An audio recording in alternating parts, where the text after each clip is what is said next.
Hoje, no Bíblia Comentada, vamos mergulhar num tema que pulsa no coração das Escrituras.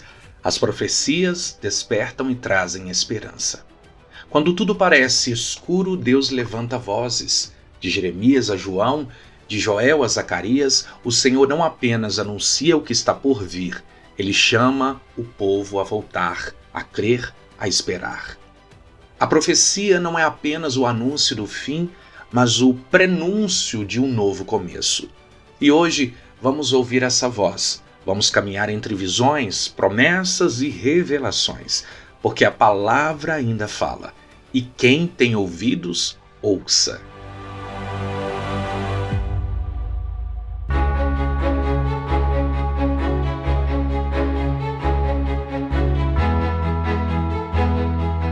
Comecemos falando um pouco sobre os profetas maiores. Não é que fossem mais importantes do que os chamados menores, mas seus livros são maiores em volume, densidade e profundidade temática. Dentro deles, destacam-se 4 colossos: Isaías, Jeremias, Ezequiel e Daniel. Isaías é conhecido como profeta messiânico. Falou de um servo sofredor, de um menino que nasceria, seria chamado de Deus forte, uma visão tremenda de redenção. Já Jeremias, o profeta chorão, enfrentou uma nação que teimava em resistir à voz de Deus. Ele falou do juízo, mas também da restauração. Enquanto as lágrimas escorriam de seus olhos, esperança escorria de sua boca. Ezequiel, exilado na Babilônia, viu rodas dentro de rodas, ossos secos ganhando carne e fôlego, imagens de restauração mesmo quando tudo parecia irremediável. E Daniel, o jovem firme no palácio pagão, sonhou com reinos, estátuas e bestas, mas também com a vida de um reino que jamais passaria. Todos esses profetas, mesmo em tempos escuros, viam luzes à frente. Suas palavras não morriam no deserto da condenação. Elas se transformavam em semente de esperança. Vamos então ao primeiro texto base. Jeremias capítulo 1, versículos de 4 a 10 diz assim: Assim veio a minha palavra do Senhor dizendo: Antes que eu te formasse no ventre, eu te conheci. E antes que saísses da madre, te santifiquei. As nações te dei por profeta. Então disse eu: Ah, Senhor Deus, eis que não sei falar porque sou um menino. Mas o Senhor me disse: Não digas, sou um menino, porque a todos a quem eu te enviar, irás. E tudo quanto te mandar, dirás. Não temas diante deles, porque eu sou contigo para te livrar, diz o Senhor. E estendeu o Senhor a sua mão e tocou-me na boca. E disse-me o Senhor: Eis que ponho as minhas palavras na sua boca. Olha, ponho-te neste dia sobre as nações e sobre os reinos, para arrancares e derribares, para destruíres e arruinares, e também para edificares e para plantares. Aqui a gente enxerga o princípio de tudo. Profecia nasce da iniciativa de Deus. É Ele quem chama, quem capacita, quem envia. Jeremias se sentia incapaz. E quem não se sentiria? Mas Deus não busca gigantes. Ele toca a boca dos pequenos e faz deles colunas. Repara só, a missão é dupla. Tem destruição, sim, mas também tem restauração.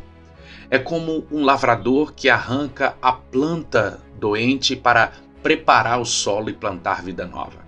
Isso é profecia. Destrói a mentira, edifica a verdade, derruba o orgulho, planta humildade.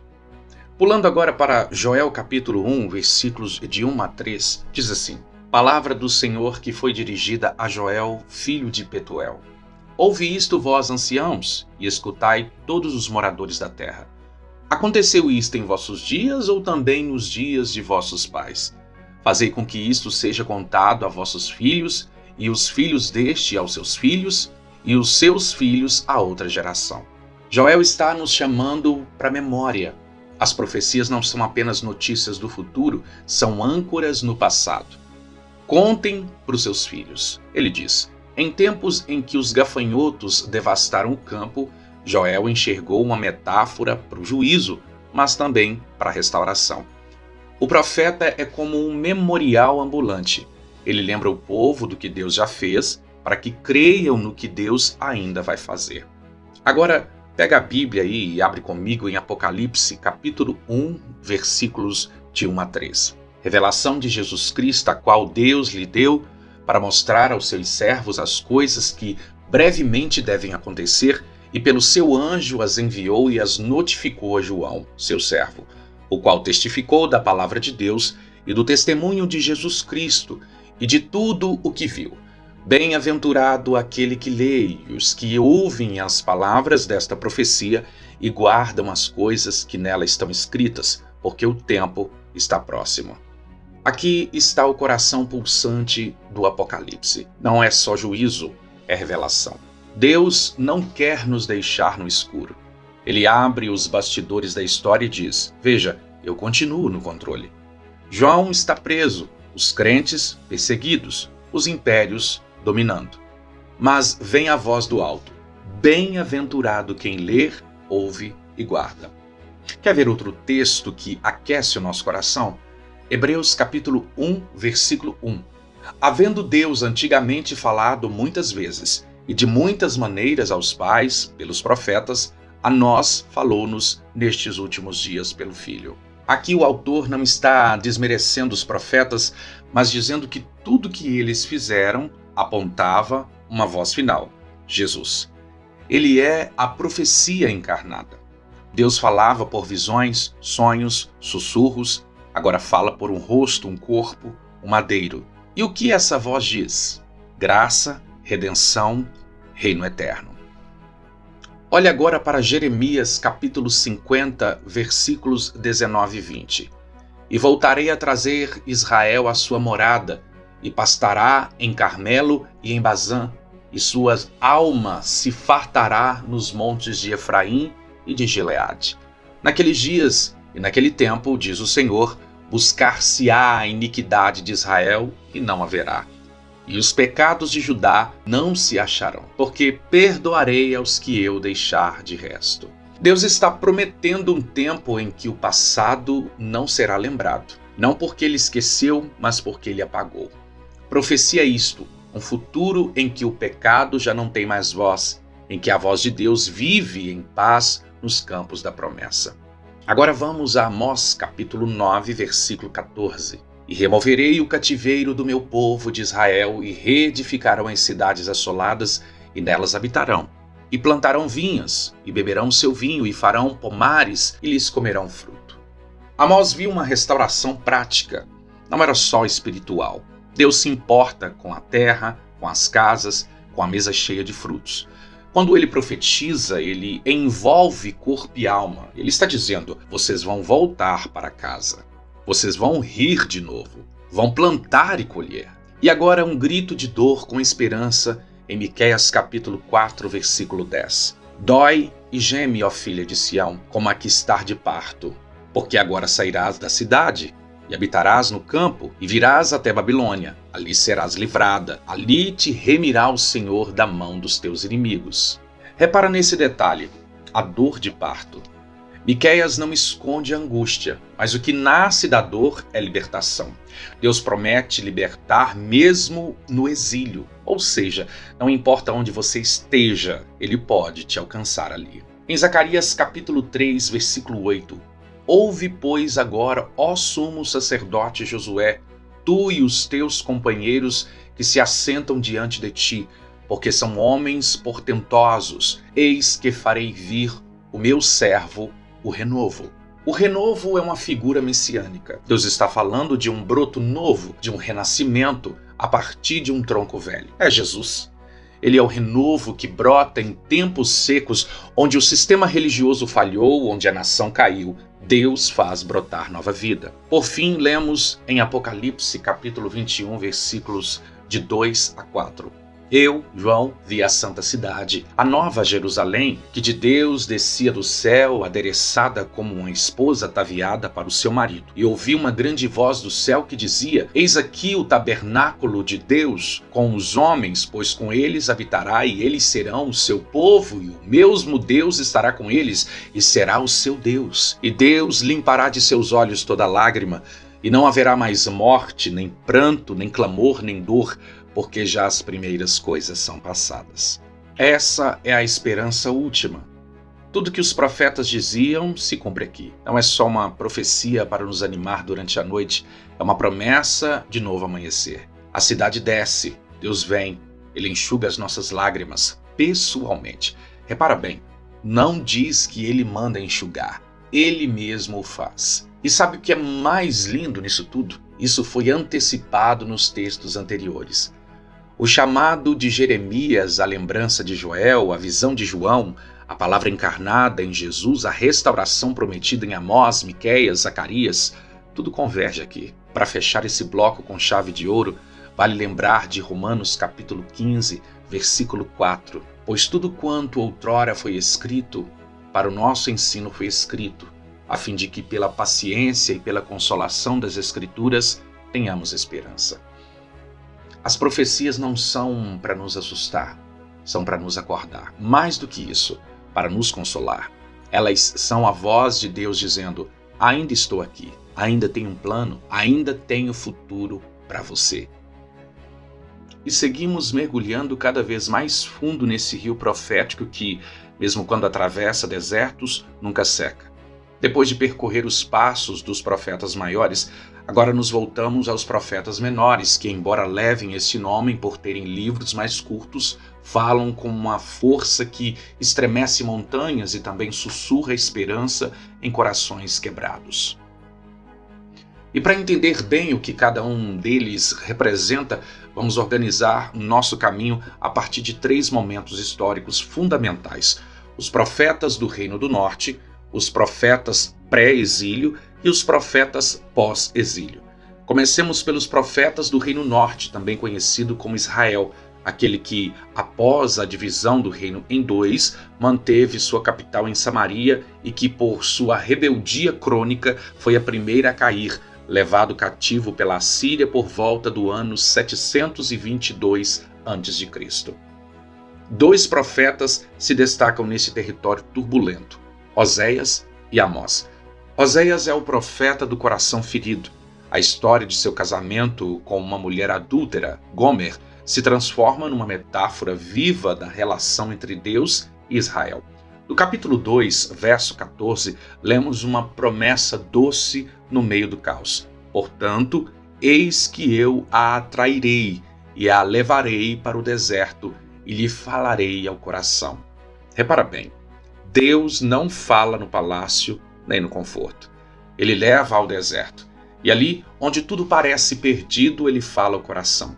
A profecia de Oséias é um lembrete escandaloso de que a esperança de Deus não morre com o nosso fracasso. Ele busca, ele chama, ele ama, mesmo sendo traído. Agora vamos a Amós, o boiadeiro de Tecoa, um homem simples que se levantou contra a corrupção do culto e da injustiça social. Em meio às denúncias, porém, brilha uma promessa como um raio de sol entre nuvens pesadas. Amós capítulo 9, versículo 14, que já citamos, mas vale recitar outra vez: e renovarei o cativeiro do meu povo de Israel, e reedificarão as cidades assoladas, e nelas habitarão. Plantarão vinhas e beberão o seu vinho, farão pomares e lhes comerão fruto. A profecia denuncia, sim, mas também renova. Amós diz: o julgamento virá, mas o fim não é o fim. Haverá reconstrução, riso, colheita. As promessas de Deus são como sementes enterradas no juízo, mas destinadas a florescer em esperança. Partindo para os profetas pré-exílio, estamos agora na iminência da queda de Judá, o Reino Sul. Jerusalém ainda está de pé, mas o pecado do povo, o descaso com a aliança e o abandono do templo anunciam tragédia. Aqui encontramos profetas que falam com urgência, com dor, mas também com vislumbres de uma esperança que ultrapassa muros destruídos. Sofonias, por exemplo, anuncia o dia do Senhor, um dia de trevas para os ímpios, mas de refúgio para os fiéis. No capítulo 3, versículo 17, lemos algo extraordinário. O Senhor teu Deus está no meio de ti, poderoso para salvar. Ele se deleitará em ti com alegria, renovar-te-á no seu amor, regozijar-se-á em ti com júbilo. É como se Deus, mesmo prestes a permitir a queda de Jerusalém, ainda dançasse sobre o seu povo com alegria. Isto não é negação da dor, é redenção na dor. Abacuque, outro pré-exílio, é o profeta das perguntas. Ele começa questionando: até quando, Senhor? Ele começa questionando: até quando, Senhor? Clamarei e tu não escutarás. Abacuque capítulo 1, versículo 2. Mas termina com um hino de confiança. Ainda que a figueira não floresça, nem haja fruto na vide, o produto da oliveira minta, todavia, eu me alegrarei no Senhor, exultarei no Deus da minha salvação. Abacuque capítulo 3, versículo 17 e 18. Isso é profecia, não é ignorar a realidade. É olhar para ela e mesmo assim ver além. É ver a figueira seca, mas sentir cheiro da colheita no coração. Naum, ainda nesse período, fala do juízo sobre Nínive, a cidade que se arrependera com Jonas, mas que depois voltou à violência. Ainda assim, no meio da sentença, ele declara: o Senhor é bom, é fortaleza no dia da angústia e conhece os que nele se refugiam. Naum, capítulo 1, versículo 7. O coração profético é esse. Mesmo quando aponta para o abismo, ele estende a mão para puxar quem ainda quer viver. E por fim, chegamos aos profetas pós-exílio. Aqueles que voltaram com o povo do cativeiro babilônico precisaram enfrentar o desafio de reconstruir não só os muros do templo, mas também a esperança. Ageu é direto. Ele chama o povo ao trabalho. Depois de quase 20 anos sem reconstrução, ele levanta a voz e diz: subi ao monte e trazei a madeira e edificai a casa, e dela me agradarei e serei glorificado. Ageu capítulo 1, versículo 8. Mas depois, no capítulo 2, verso 9, ele solta uma bomba de esperança. A glória desta última casa será maior do que a da primeira, diz o Senhor dos Exércitos, e neste lugar darei a paz. Ou seja, mesmo que os olhos não vejam ouro, mesmo que os alicerces pareçam frágeis, a presença de Deus entre eles será mais gloriosa do que tudo que foi antes. Em Zacarias, contemporâneo de Ageu, é mais visionário. Ele vê cavalos, tochas, castiçais, mas tudo isso aponta para a restauração messiânica. No capítulo 3, versículo 8, eis que eu farei vir o meu servo, o renovo. Esse renovo é uma das promessas mais lindas. É o broto que surge depois da árvore cortada. E sabemos bem quem é: Jesus, o descendente de Davi, o Filho do Homem, o Salvador prometido. Malaquias, o último dos profetas do Antigo Testamento, fecha o ciclo com uma tensão. Ele acusa os sacerdotes negligentes, denuncia as ofertas vazias, mas também aponta para o amanhã. No capítulo 4, versículo 2, ele diz: mas para vós que temeis o meu nome nascerá o sol da justiça, trazendo salvação nas suas asas. O sol da justiça, que imagem poderosa! A profecia aqui é o alvorecer depois de uma longa noite. E o que ela traz? Salvação, cura, reconciliação. É interessante notar como todos esses profetas, em seus contextos específicos, convergem para o mesmo ponto. Deus não desistiu da história. Ele continua escrevendo esperança nas entrelinhas da dor. Esse fio profético atravessa os séculos, cruzando o silêncio entre os testamentos, até que um anjo aparece a uma virgem em Nazaré. E aí o Verbo se fez carne. Mas, para não correr demais, vale abrir mais algumas passagens que corroboram tudo isso. Isaías capítulo 40, versículo 31. Mas os que esperam no Senhor renovarão as forças, subirão com asas como águias, correrão e não se cansarão, caminharão e não se fatigarão. Essa é a essência da profecia. Renova as forças de quem espera. Não é só um aviso do que vai acontecer, é combustível para seguir até que aconteça. Salmo de número 130, versos 5 a 7, diz assim: Aguardo o Senhor, a minha alma o aguarda, e espero na sua palavra. A minha alma anseia pelo Senhor, mais do que os guardas pela manhã. Espere Israel no Senhor, porque no Senhor há misericórdia e nele há abundante redenção. Esse salmo é praticamente uma canção profética. O salmista diz que sua alma anseia como um guarda espera pelo amanhecer, porque quem guarda a noite sabe, a luz vem, sempre vem. E na história da igreja isso foi muito vivido também. Durante os tempos sombrios das perseguições romanas, os cristãos se agarravam às profecias como náufragos a um pedaço de madeira. A esperança da volta de Cristo, da Nova Jerusalém, do fim das lágrimas, era isso que mantinha viva a fé dos mártires. No século XIX, nos tempos de grandes avivamentos, missionários saíam aos 4 cantos do mundo movidos por essa certeza profética. Este evangelho do reino será pregado em todo o mundo, em testemunho a todas as nações. E então virá o fim. Mateus capítulo 24, versículo 14. A profecia é bússola, é luz no fim do túnel, é sopro no deserto. É Deus dizendo, você não está sozinho nessa história, eu ainda tenho controle, eu ainda tenho planos. E o fim é só o começo. Agora que atravessamos os vales e os montes dos profetas maiores e menores, que vimos os avisos, os juízos e, acima de tudo, as promessas que acenam para o futuro, a gente chega num dos cumes mais altos da revelação, o livro de Apocalipse. E sim, apesar da má fama que ele ganhou ao longo dos séculos como um livro difícil, cheio de símbolos ou até assustador, o coração do Apocalipse bate no compasso da esperança. Esse livro não é o fim do mundo, ele é o anúncio de que o reino de Deus não falha e que a história não termina em tragédia, mas em redenção. Vamos chegar pelo começo. A autoria, o propósito e os destinatários. O autor é João, sim, o apóstolo João. O mesmo que reclinou a cabeça no peito de Jesus, que escreveu o evangelho que leva o seu nome e as 3 cartas que carregam seu coração pastoral.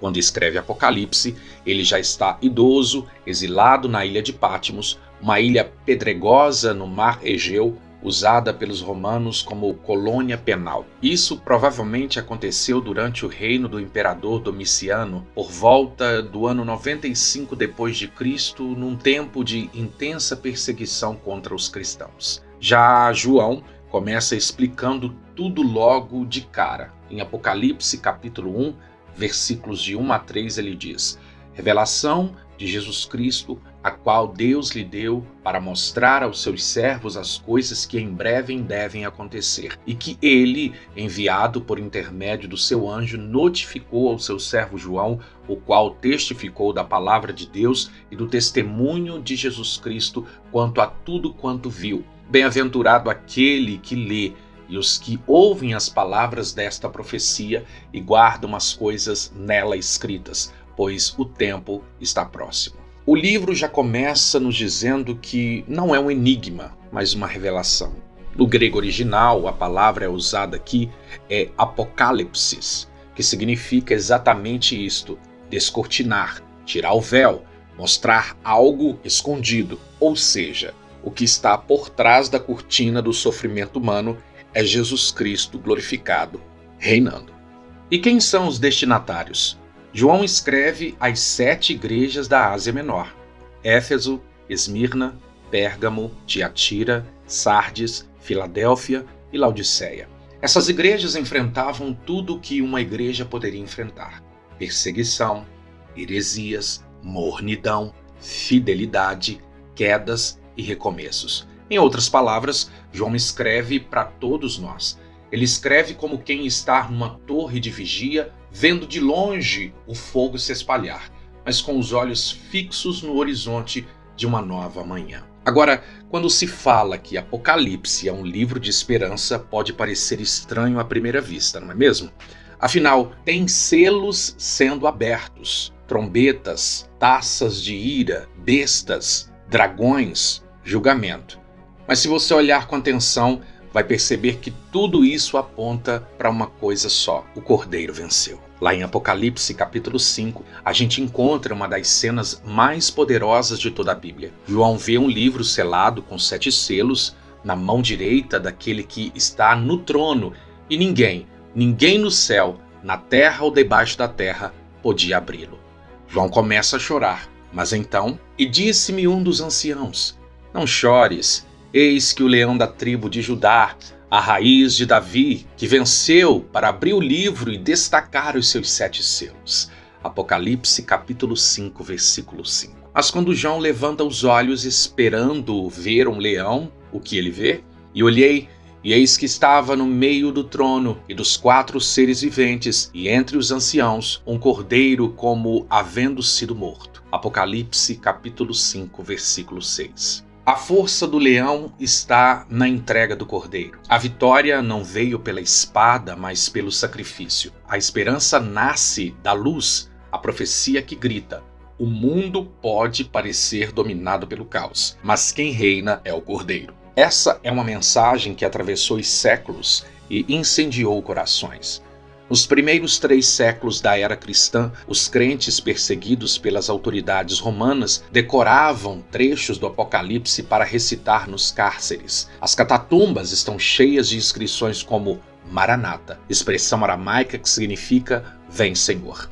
Eles viam nas visões de João não um fim tenebroso, mas uma certeza gloriosa: Jesus voltaria. Mais adiante, em Apocalipse capítulo 7, versículo 13 a 17, encontramos um grupo inumerável vestido de branco diante do trono. Diz assim o texto: estes são os que vieram da grande tribulação, e levaram as suas vestes e as branquearam no sangue do Cordeiro.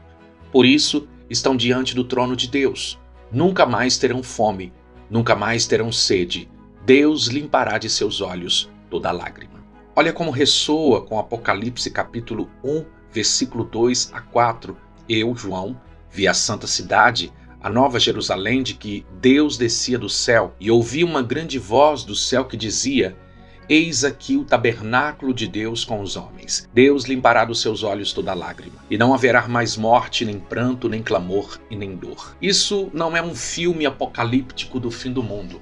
Isso é o recomeço. A nova Jerusalém desce. O céu toca a terra. Deus enxuga cada lágrima com as próprias mãos. Isso ecoa fortemente como os profetas do Antigo Testamento. Isaías capítulo 65, versículo 17, já anuncia isto. Porque eis que eu crio novos céus e nova terra, e não haverá lembrança das coisas passadas, nem mais se recordarão. E Isaías capítulo 25, versículo 8 dizia: aniquilará a morte para sempre, e assim enxugará o Senhor Deus as lágrimas de todos os rostos. Ou seja, o que João vê em visão, Isaías já tinha ouvido em profecia. O fim da dor, o início da eternidade restaurada. Não é à toa que, ao longo da história, em tempos de guerra, de peste, de opressão, o Apocalipse ressurgiria. Durante a peste negra, na Idade Média, muitos se voltaram para ele como forma de consolo. Durante as guerras mundiais, crentes liam o livro de João e encontravam certeza de que o mal tem prazo de validade. O Apocalipse não era sobre fugir.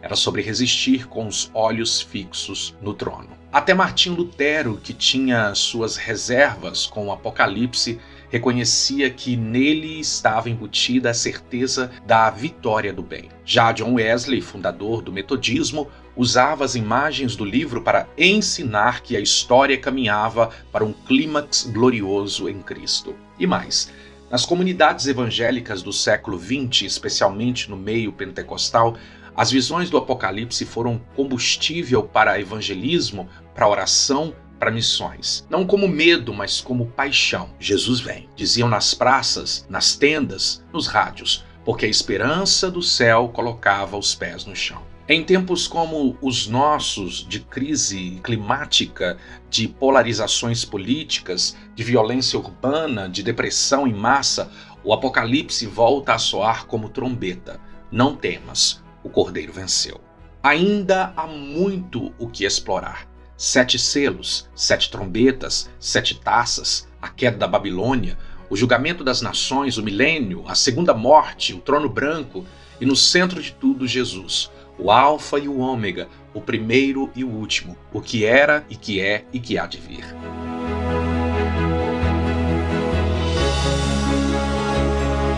Hoje no Bíblia Comentada caminhamos por vales profundos e montes altos. Atravessamos as páginas antigas da palavra profética de Jeremias a João, de Amós a Apocalipse e vimos que os olhos da fé e que as profecias não são apenas alertas de juízo, são bússolas de esperança. São trombetas que despertam o coração adormecido, despertam a fé sufocada, despertam a noiva adormecida. Elas são como o orvalho que cai sobre a relva do coração cansado, como a lâmpada acesa em meio à escuridão da história humana. Percebemos que Deus nunca deixou o seu povo à deriva. Ele sempre falou, como lemos em Hebreus capítulo 1, versículo 1. Ele falou muitas vezes e de muitas maneiras, e agora fala pelo Filho. A palavra dele não é eco antigo, é voz viva. Quando ele levanta profetas, ele está dizendo: eu ainda estou aqui. Eu estou falando, eu estou agindo. Dos campos destruídos de Joel às visões apocalípticas de João, de exílios dolorosos aos salmos de restauração, vimos que as escrituras gritam em uníssono: o melhor está por vir. Mesmo quando a figueira não floresça, mesmo quando os ossos estão secos, mesmo quando o templo está em ruínas, mesmo quando a dor parece mais forte que a promessa, o renovo brota. O Apocalipse, que muitos temem, se revelou como um cântico de consolo, não um livro de monstros e medo, mas de tronos e lágrimas enxugadas. Ali o Cordeiro venceu, ali os mártires cantam, ali a Cidade Santa desce, ali Deus mesmo toca os olhos da humanidade e diz: não haverá mais morte. A história da igreja provou que, século após século, essas palavras foram sustento para os que esperam. No Império Romano, nas catatumbas escondidas, nas selvas missionárias, nas noites escuras das ditaduras e nas manhãs silenciosas dos que oram, as profecias acenderam esperança. E ainda hoje, no meio das nossas lutas, das nossas dores pessoais, das nossas incertezas, elas continuam falando. Deus ainda chama Jeremias e diz: antes que te formasse, te conheci. Ainda fala a João: sobe aqui e te mostrarei. Ainda ergue a voz por meio de sua palavra e sussurra ao nosso espírito: eu farei nova todas as coisas. Que cada um de nós desperte, que a palavra lida e recitada hoje não fique nas páginas de um livro, mas se torne carne na nossa caminhada. Que a esperança brote entre os escombros, que o coração arda como os discípulos no caminho de Emaús, e que os olhos se abram para ver que o Cristo ressurreto caminha conosco. As profecias não cessaram, o tempo está próximo, e aquele que há de vir, virá. Maranata. Texto e produção Douglas Vieira. Música por Pixabay. Faixa The Unexplored. Voz por ChatGPT 4.0. Tipo Ember. Bibliografia. Lições bíblicas. A supremacia das escrituras. Douglas Baptista, editora CPAD. Comentários expositivos Hernandes Dias Lopes, editora Agnos. Comentário bíblico Matthew Henry, editora CPAD. Antigo e Novo Testamento interpretado versículo por versículo Russell Norman Champlin, editora Agnos. Charles Spurgeon, Os Tesouros de Davi, editora CPAD.